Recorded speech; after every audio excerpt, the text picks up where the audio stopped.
मैं सविता राधा स्वामी आज के भगत इंसान के जीवन पर प्रकाश डालना चाहती हूँ कि आज का इंसान किस प्रकार का भगत है और कैसे कैसे कल्याण के काम करता है। मैं सविता राधा स्वामी उन दिनों अपने यादव नगर स्थित मकान में रहती थी। मेरे पिता हमें महीना 20 दिन में संभालने आते थे। वो इन दिनों रेवाड़ी में कोऑपरेटिव बैंक में कार्यरत थे। पहले काफी साल उन्होंने नाड़ में ड्यूटी की थी। उनका नाड़ में बलबीर जो थानेदार है उसके भाई उदयभान के घर आना जाना था। वो उनके साथ सर्विस करते थे। तो नाड़ से उनकी घरवाली मेरी शादी के बाद मुंह दिखाई की रस्म करने आई थी, लेकिन मैं नादान होने की वजह से उनके इस नाते को नहीं जान पाई थी। उनकी वजह से मेरे ससुर पिता ने उनके घर रेवाड़ी में हमारा आना जाना करवाया था। कहते थे कि हमारे गांव के पास के हैं, कभी कोई किसी प्रकार का काम पड़े तो इनसे मदद लेना। तो मैं तब से बलबीर एएसआई के घर में आने जाने लगी थी। उनके भाई रेवाड़ी में रहते थे। मेरा और उनका ऐसा आना जाना था। उन्होंने अपने पैरों से मेरा आंगन तोड़ रखा था। कभी उनके भाइयों को नौकरी लगवाना, कभी उनके बेटों को। तो मैं अपने घरवाले की वजह से थोड़ा सा कुचाती भी थी, क्योंकि सप्ताह में 2 दिन छुट्टी के मिलते थे। तो घर के कामकाज की वजह से मैं उनको जाने नहीं देना चाहती थी, थोड़ा रोकती भी थी, क्योंकि उनके शनिवार के दिन भी जाने से मेरा काम व बच्चों का काम अधूरा रह जाता था। हम घर के शॉपिंग या बच्चों के किसी भी स्कूल के जरूरत संबंधी जो भी काम होते थे वो पूरे नहीं कर पाते थे। तो इनकी छुट्टी होने पर यही चाहती थी कि घर में रहे व मेरे व बच्चों के काम निपटाएं। 5 दिन बिजी रहती थी। छठे दिन मार्केट के काम होते थे, घर का सब काम निपटाना व स्वयं के सामान की खरीदारी करना। तो मैं तंग आ जाती थी, मगर फिर भी उनके काम करवाने के लिए शनिवार के दिन उनके परिवार के लिए कंपनियों में जाते थे और घर से किराया भरते थे। अपनी बाइक पे बिठा के ले जाते थे, कभी गाड़ी में बिठा के ले जाते थे। बलवीर के एक भाई की किसी एक्सीडेंट में मृत्यु हो गई। उनके दोनों बच्चे नादान थे। तो वो भी मेरे घरवाले ने ही धारवेड़ा में नौकरी लगवाई और खुद भी उनसे मिलने जाते थे, मुझे भी लेके जाते थे। तो उन दिनों बलबीर थानेदार ने हमारा घर फोड़ रखा था। दिन रात हमारे घर आकर बैठता था। रोज इन्हीं के कार्य में मेरे हस्बैंड है वो लगे रहते थे। इनके कोई भी प्रोग्राम होता तो हम जरूर जाते थे। और फिर जब एक दिन मैं इनके रेवाड़ी के मकान में बैठी थी तो पता लगा कि बलबीर के परिवार ने हमारे राधा स्वामी का नाम ले रखा है। तो मेरी मेरी इनसे उठ बैठी और बढ़ गई। बलबीर का भाई जो लेक्चरर था वो मेरे से चिढ़ता था कि मैं उसकी घरवाले को सत्संग की बातें करती रहती हूँ, मेरे घर में करती रहती हूँ। तो वो मेरे से चिढ़ता था। लेकिन मैं उनके घर में, मेरे घर में जो डिश लगी थी उस पर सरदा व दिव्या चैनल नहीं आते थे। तो मैं उस लेक्चरर के घर पर टीवी पर ये चैनल देखने जाती थी। इन चैनलों पर दोपहर में हमारे राधा स्वामी के सत्संग आते थे। तो मैं वो सत्संग सुनने जाती थी व मालिक की बातों में 1 आध घंटे बैठी भी रहती थी। लेकिन वो वैसे मुझे कुछ कहता भी नहीं था, पर इंसान के चेहरे को देखकर पता लग जाता है। वो मेरे से चिढ़ता था। तो फिर इसके बाद में बलबीर की घरवाली भी जब पता लगा कि राधा स्वामी नाम ले रखा है, वो भी मेरे घर आने जाने लगी। ये 5 भाई थे, तो 4 की घरवाली मेरे घर पर आती जाती रहती थी, मानो ये मेरा निजी परिवार हो। एक दिन बलबीर की घरवाली मेरे से आकर कहने लगी, रोने लगी कि बहन जी क्या बताऊं, मैं जब भी बड़े वाले महाराज जी को सपन में देखती हूँ तो मेरे घर में नुकसान हो जाता है, पर थोड़ा बचाव रह जाता है उसकी। तो मैंने उससे कहा कि ऐसा तो नहीं होना चाहिए, क्योंकि बड़े बड़े महाराज जी तो भाई दिखते हैं तो अच्छे ही दिखते हैं। बोली कि नहीं, मेरे तो नुकसान हो वैसे। तो फिर मैंने उसको काफी हिम्मत बंद आई, तो वो लगभग 15-20 दिन में उनके उसकी वो परिवार की जो बहू थी वो सब आते जाते ही रहते थे। तो वो मुझसे बताती थी, मेरे पास बैठकर रोती थी, रोज मेरे घर आना जाना लगा रहता था। तो जब हमारे घर में जब पड़ोस के साथ झगड़ा हुआ तो उसने मैंने कहा कि भाई एक बार तू आ जा, उधर हमने चौकी में जाना है। तो कहा कि बहन जी मैं ट्रेन में हूँ। बोले मैं नहीं आ सकता। फिर मुझे भी थोड़ी नफरत सी हो गई कि हम तो दिन रात इनके कामों में लगे रहते हैं और ये हमारे घर नहीं आ सका। और जब इंसान कोई सच्चा है तो चाहे झगड़ा मियाँ बीबी का है, चाहे आस पड़ोस का है, चाहे गुरु शिष्य का है, किसी का भी है, तो सच्चे इंसान को तो हमें हमेशा सच्चाई देखकर ही जवाब देना चाहिए। लेकिन उस वक्त ये नहीं आया। तो मैं भी अपने पति को रोकती थी कि हमारे वक्त पर साथ नहीं आए तो आप भी नहीं जाओगे। फिर भी इनके काम करवाए। एक इनके भाई की बहू मेदांता गुड़गांव में एडमिट थी। मैंने वहां जाकर, जहाँ पर लोग मेदांता में धागे बांधते हैं और प्रार्थना करते हैं, वहां एक पेड़ सा बना रखा था, पेड़ या बेल सी थी जो कि पत्तों से भरपूर था। लोग वहां अपने आस्था के धागे भी बांधते हैं। मैं उससे मिलने गई तो दो बार दो बार उसकी प्रार्थना की।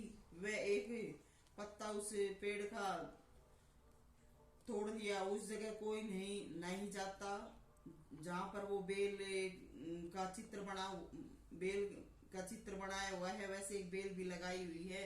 लेकिन मैंने इनके लिए परमात्मा से वो पत्ता तोड़कर उसके भाई की घरवाले को छुड़वाया। वो ठीक हो गई। 1-2 सप्ताह के बाद घर आ गई। कई साल जिंदा रही, पर मेरे पास वो नहीं आई। फिर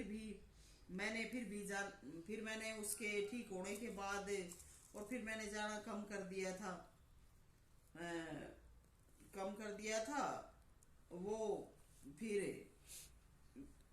दोबारा से फिर भी मैं बीमार हो गई। इन्होंने मुझे कोई खबर नहीं दी। तो कुछ समय बाद पता लगा कि वो चल बसी है। उन दिनों उसके भाई ने बच्चों के ब्याह करने भी फिक्स कर रखे थे, लेकिन मालिक की मौज का क्या पता किधर पलटा खा जाए। उसकी डेथ की वजह से बच्चों की शादी रुक गई। वह एक लड़के का ब्याह करके लाए। बहुत ही निराशा व दुख का माहौल था घर में। तो जब शादी करके लाए तो मालिक मुझे आवाज दे रहे थे कि भाई ये अपने आप से ऐसे वक्त में कुछ नहीं कर रहे तो थोड़ा तू कर। मैंने जब वो शादी करके लाए, मैं उन भावों का मुंह देखने गई तो मैंने ही इनके घर में लड्डू बंटवाए, अपने पैसों से लड्डू बंटवाए। तो मैंने तो इनके साथ बहुत ही प्यार प्रेम का फर्ज निभाया था। और ये बातें वो बहू और बच्चे भी जानते हैं। फिर मैं इनके परिवार की वजह से बहुओं से ज्यादा नहीं मिली, क्योंकि नई नई नादान बहुएं थी। कभी किसी प्रकार से कोई बात हो जाए तो कह दे कि इसने हमारी बहुओं को कुछ सिखा दिया, इसलिए से मैं वहाँ कम जाती थी। उसके बाद एक दिन उस पता लगा कि महाराज जी नाड़ में इनके घर आ रहे हैं, बलबीर के घर। तो मैं भी दर्शन को जाना चाहती थी, लेकिन एक टाइम पर बलबीर का फोन आया कि बहन जी आप हमारे घर मत आना। मैंने कहा क्यों भाई? बोले नहीं, महाराज जियों का फोन आया है कि सविता को नहीं बुलाना। मैंने कहा कि सविता तो आएगी। तो कहा कि नहीं, महाराज जी ने कहा है कि मना कर दो। तो ये बातें बलबीर ने सब मेरे से फोन करके कही कि बहन जी महाराज जी आपकी मना कर रहे हैं। तो मैं नहीं गई कि ठीक है मैं नहीं आऊंगी। इन्होंने मेरे साथ ये सलूक किया। महाराज जी उसे ये नहीं कहा कि महाराज जी उसमें कमी क्या है, हम तो हमेशा उसके घर आते जाते हैं, हमने तो उसमें किसी प्रकार की कोई बुराई नहीं देखी, लेकिन मुझे मना कर दिया। उसके बाद फिर मैंने भी इनसे थोड़ा सा अपना कटौप सा कर लिया हिसाब किताब कि, लेकिन मुझे अगर कोई ये कहे कि मैं तो कहे कि तू मेरे घर मत आया, इसको मेरे घर मत बुला, तो मैं तो जो मैं मुझसे कहे मैं तो उसी के बारे में कह दूं कि भाई मैं तेरे बिना सार लूंगी। लेकिन ये जो जन अच्छे हैं तो मैं इनके बिना नहीं सारूंगी। लेकिन आज न्याय की बात या सच्चाई की बात कोई कहने वाला नहीं है। फिर भी मेरे उसके बाद फिर काफी समय काफी समय बीत गया था। मैंने इधर गुरु टेक में अपना ये मकान ले लिया था, मैं इधर रहने लगी। और एक दिन मैं घूमने गई थी, तो औरतें तो जाते हैं बाहर तो मिल ही जाती हैं, एक दूसरी को दुआ सलाम तो कर ही लेते हैं। तो उस दिन मैं थोड़ी देर बैठ गई, मुझे कहने लगी कि तो इधर एक और आई है, राधा स्वामी का नाम ले रखा है, और वो नाड़ की बेटी है। तो मैंने अपने दिल में सोचा कि नाड़ की कौन आ गई, नाड़ की तो जो है भाई मैं उनको जानती हूँ। तो फिर मेरी जिसके घर में महाराज जी आए थे उस लड़की से मुलाकात हुई। तो मैं उसके घर गई, वहां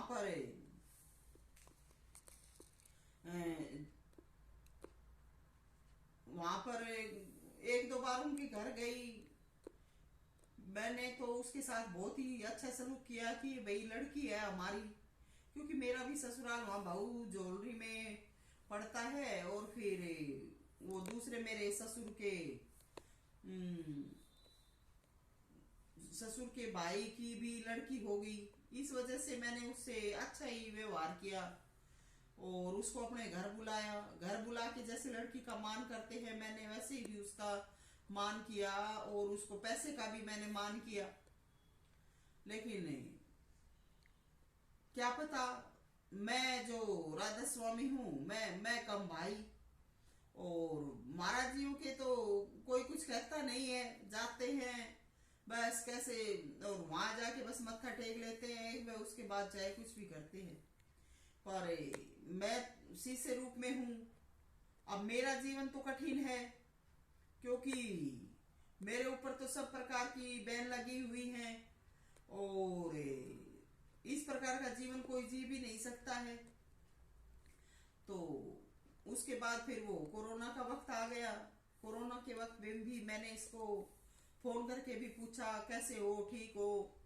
हाँ बस इतना ही। लेकिन एक दिन फिर दोबारा से मैं भी उधर पार्क में बैठी थी और वो घूमते हुए आ रही थी, और मुझे देख कर निकल गई। मुझे राधा स्वामी भी नहीं बोला। उस दिन के बाद फिर मैंने भी उसको टालना शुरू कर दिया, मैं भी उससे नहीं बोलती थी। तो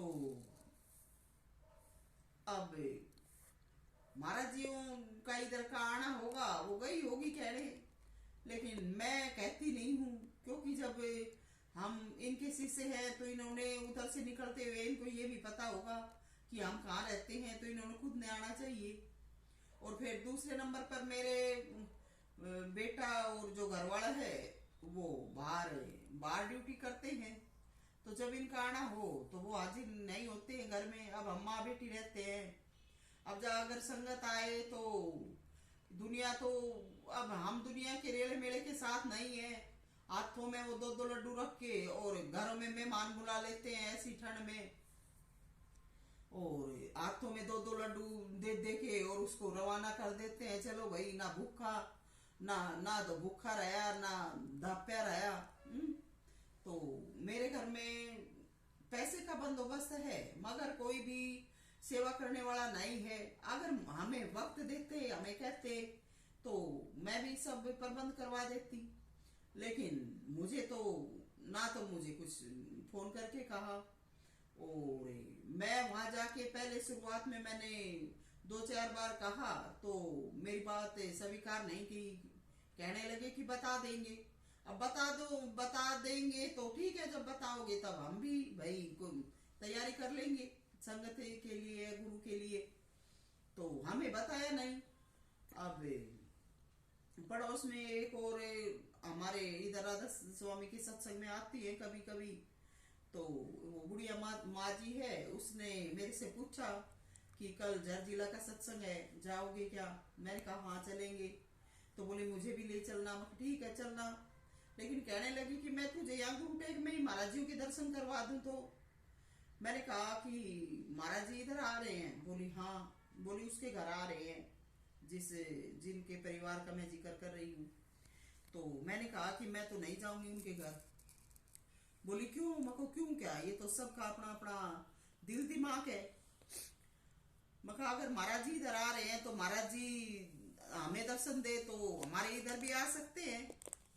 और जब जिसके घर आ रहे हैं और उसको पता है कि मैं राधा स्वामी की इतनी अनुसरण करने वाली हूं, तो उसने मुझे खुद कहना चाहिए था, लेकिन मेरे आगे कोई जिक्र नहीं किया।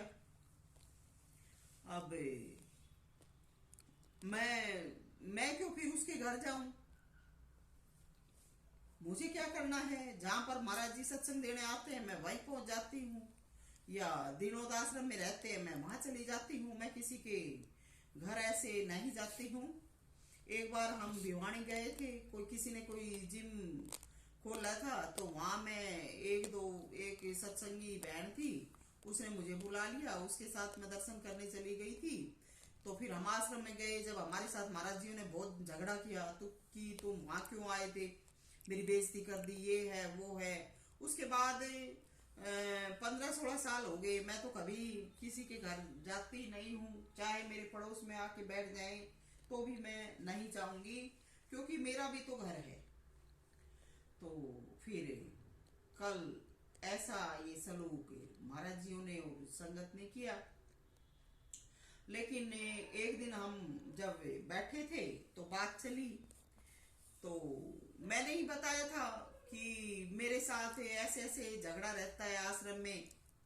तो कहने लगी कि आप फिर इतना आगे चलो ही मत, आप क्यों आगा लेते हो? आपको ऐसे भाई नाम के बारे में या ऐसे किसी से कहना नहीं चाहिए।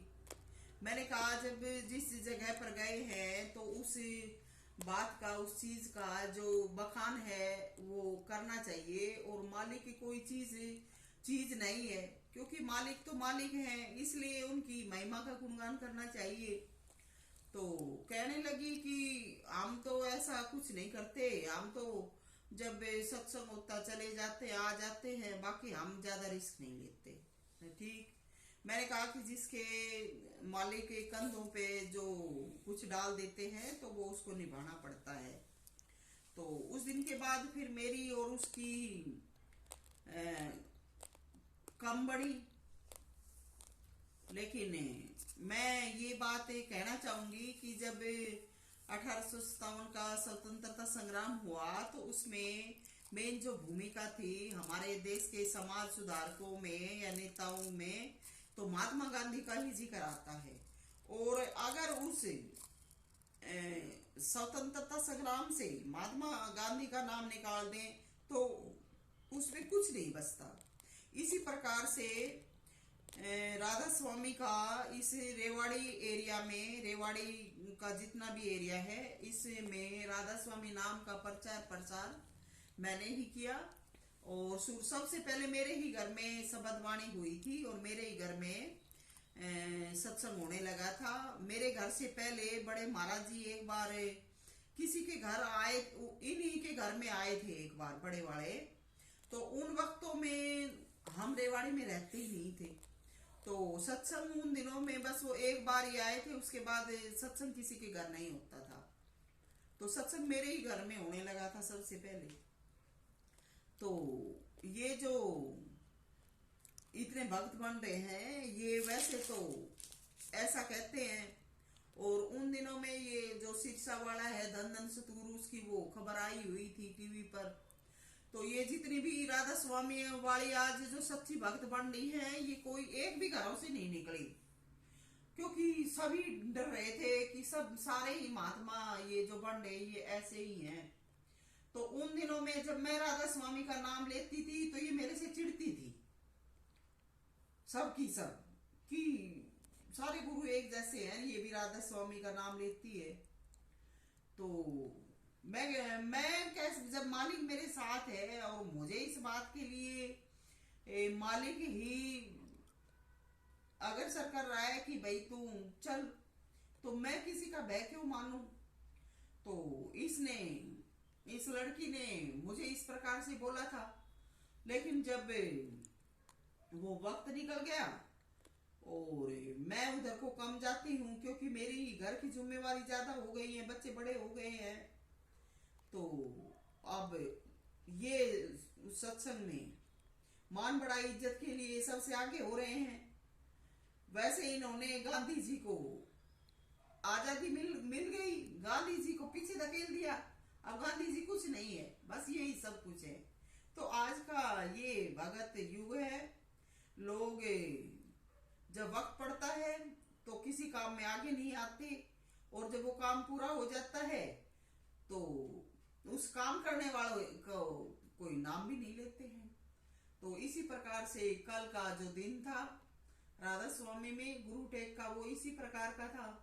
मगर मुझे किसी प्रकार की कोई आपत्ति नहीं है, कोई परवाह नहीं है, क्योंकि हमारा काम सत्संग करने का और मालिक का भजन ध्यान का है। वो हम चाहे कहीं भी एकांत में लेते हैं, जंगल में लेते हैं, घर में लेते हैं, तो हमारा काम पूरा है। सविता को किसी की कोई फिक्र नहीं है, क्योंकि सविता अपनी हाजिरी निभाती है। राधा